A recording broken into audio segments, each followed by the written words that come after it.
Generally, if you've got something structural that's causing the problem, it will be reproducible in a consistent position. So if it's contractile, I can obviously resist the muscles to test that out. If it's more labral, again, I can put the labrum in a position of tension and test that out.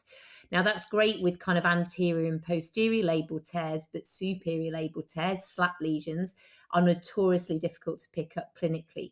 So it's always going back to the original mechanism and knowing common mechanisms that result in those injuries and the age groups that you're likely to see them in. So probably one of the things I see that is missed, and it's not a common injury, is either posterior labral tears, because often they present with pain rather than instability. And generally they'll give you a mechanism where they've had either fallen onto a flexed internally rotated arm, or they've played a sport where there's been collision that's forced the arm posteriorly. And they'll often tell you it felt like something went, but I carried on playing, but now I've got pain every time I load my shoulder in that direction. 2/3 of patients with proven traumatic posterior labral tears have pain rather than instability as their key feature. So understanding those things just helps you listen for that in the history.